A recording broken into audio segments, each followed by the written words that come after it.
বিনা বিদ্যুতে জল হবে কনকনে ঠান্ডা।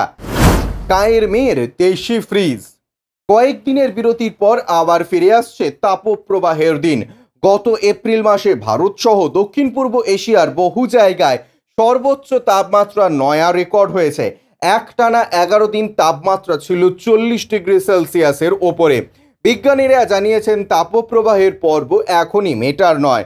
পানীয় জলও ঠান্ডা রাখা যাচ্ছে না, বোতলে রাখা জলও ফুটন্ত গরম হয়ে যাচ্ছে। শহরাঞ্চলের ঘরে ঘরেই রেফ্রিজারেটর রয়েছে, গ্রামাঞ্চলের কিছু বাড়িতেও রয়েছে, তবে অনেক বাড়িতেও নেই। শহরাঞ্চলে অনেক সময় চলছে লোডশেডিং, কাজেই জল ঠান্ডা রাখার উপায় নেই।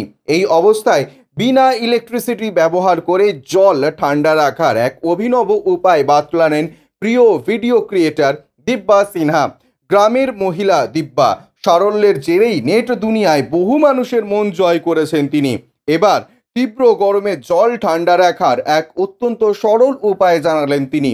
অনেকেই বলবেন মাটির জ্বালায় বা ঘড়ায় জল রাখলে জল ঠান্ডা থাকে, তবে আজকের দিনে সবসময় মাটির পাত্র হাতের কাছে থাকে না। বর্তমানে অধিকাংশ মানুষ জল রাখেন প্লাস্টিকের বোতলে।